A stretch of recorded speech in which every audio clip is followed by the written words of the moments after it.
Assalamualaikum warahmatullahi wabarakatuh. Perkenalkan nama saya Andika Prayuda dengan NIM 24046062. Kali ini saya memenuhi tugas mata kuliah media dan multimedia dengan materi saya pergerakan kebangsaan Indonesia. Ada beberapa hal yang saya jelaskan dengan materi saya ini. Yang pertama, latar belakang pergerakan kebangsaan Indonesia ini.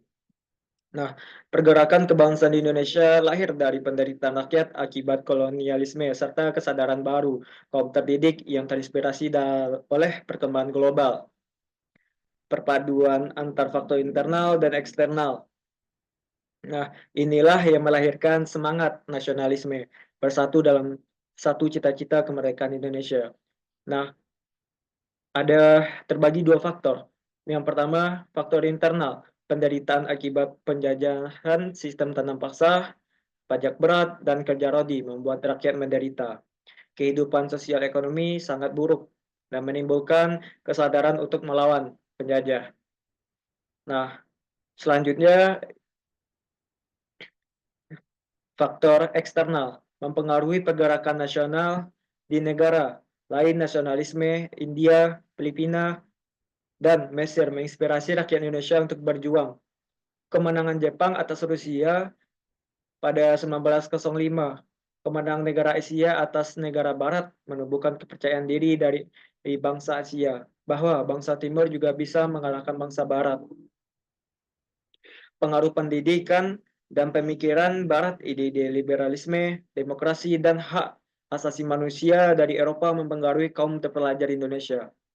Nah, akhir perkembangannya organisasi internasional, gerakan Pan-Asia, Pan-Islamisme menumbuhkan solidaritas antar bangsa Timur terhadap penjajahan. Nah, selanjutnya fase radikal. Nah, ke fase radikal ini pada tahun 1916 sampai 1926. Nah, itu yaitu terjadi kekecewaan terhadap kebijakan Belanda. Politik etis yang dijanjikan untuk memajukan rakyat ternyata tidak membawa perubahan besar. Rakyat tetap miskin, sementara penguasa kolonial terus menekan. Nah, akhirnya kesadaran politik kaum terpelajar mulai menyadari bahwa kemerdekaan hanya bisa dicapai dengan perjuangan politik, bukan sekedar kerja sama dengan pemerintahan kolonial. Nah, pengaruhnya munculnya paham sosialisme, komunisme, dan nasionalisme radikal dari Eropa serta Rusia menginspirasi gerakan-gerakan di Indonesia. Nah, perkembangan organisasi pergerakan di Indonesia itu sangatlah banyak. Nah, yaitu Indeksi Partij pada tahun 1912. Nah, itu didirikan oleh Douwes Dacher. Nah, selanjutnya itu Syarikat Islam pada tahun 1911 yang didirikan oleh eh, Teks Minoto. Selanjutnya Partai Komunis Indonesia pada tahun 1920 dan Penghimpunan Indonesia atau PI 1925. Nah, akhir fase radikal ini yakni pemerintah Belanda menindak keras gerakan politik yang dianggap mengancam kekuasaan. Banyak tokoh-tokoh pergerakan ditangkap dan dibuang. Misalnya pemberontakan PKI pada tahun 1926 sampai 1927. Setelah masa ini muncul fase moderat dan fase persatuan yang menekan kerja sama dengan Persatuan Nasional melalui organisasi seperti PNI dan Sumpah Pemuda. Nah, selanjutnya kita akan membahas fase moderat dan persatuan. Nah, latar belakangnya itu kegagalan gerakan radikal sebelumnya. Nah, itu pemberontakan PKI pada 1926 yang gagal menyebabkan banyak tokoh ditangkap. Hal ini mendorong para pejuang mencari strategi baru yang lebih damai dan efektif. Nah, munculnya generasi muda nasionalisme, tokoh-tokoh muda seperti Soekarno, Hatta, dan Sultan Syahrir menjadi semangat baru, persatuan kebangsaan, kepentingan golongan atau daerah.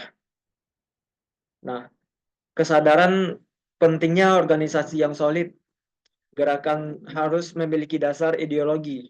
Nah, arah perjuangannya dan organisasi yang kuat, dan juga dukungan dari masyarakat yang luas, semakin banyak yang sadar pentingnya kebangsaan dan kemerdekaan melalui pendidikan dan media massa.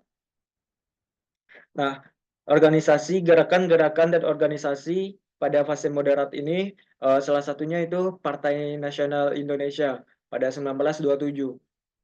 Nah, itu yang didirikan oleh Soekarno. Nah, yang kedua itu Pendidikan Nasional Indonesia atau PNI 1931. Itu yang didirikan oleh Hatta. Yang ketiga itu Partindo 1931. Lanjutan dari PNI yang bersifat lebih terbuka dan aktif dalam pergerakan politik Indonesia. Selanjutnya Indonesia Raya pada 1935, Gabungan Politik Indonesia pada 1939, Kongres Pemuda II, dan Sumpah Pemuda pada 1928. Nah, jadi fase moderat dan persatuan ini uh, adalah masa pematangan nasional Indonesia, gerakan rakyat mulai bersatu. Nah, terorganisir dan memiliki tujuan yang jelas. Indonesia Merdeka fase ini menumbuhkan semangat persatuan yang akhirnya meledak menjadi revolusi kemerdekaan pada tahun 1945. Selanjutnya, peran pemuda dalam pergerakan nasional. Nah, pada abad ke-20, kesadaran nasionalisme di kalangan pelajar dan pemuda. Pendidikan Barat membuka wawasan kaum muda tentang pergerakan kesetaraan dan kebangsaan. Penindasan dan ketidakadilan pemerintah kolonial menumbuhkan semangat untuk melawan penjajah. Munculnya organisasi-organisasi modern yang banyak digerakkan oleh pemuda yang terdidik. Nah, peran pemuda dalam organisasi awal ini yakni Budi Utomo pada 1908 didirikan oleh pelajar Stovia, antara lain Suetomo dan Wahidin. Sudirohusodo menjadi tonggak awal kebangkitan nasional, fokus pada pendidikan dan kemajuan bangsa. Nah, adapun Trikoro, Darmo, Jong Java pada 1915, organisasi pemuda Jawa yang menumbuhkan rasa cinta tanah air. Slogannya Sakti Budi Bakti. Nah, peran pemuda dalam persatuan nasional itu menyadari pentingnya antar daerah dan suku. Munculnya gagasan satu tanah air, satu bangsa dan satu bahasa. Peran penting yang mereka tampakkan pada Kongres Pemuda I pada 1926. Berbagai berbagai organisasi pemuda. Nah, ini bukti dokumentasinya. Di periode pertama Partai Komunis Indonesia pada 1914 sampai 1926, fase radikal. Nah, selanjutnya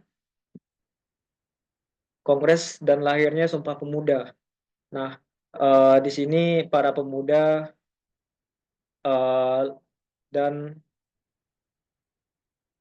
uh, dan berkumpul untuk uh, menyuarakan dan membaca Sumpah Pemuda.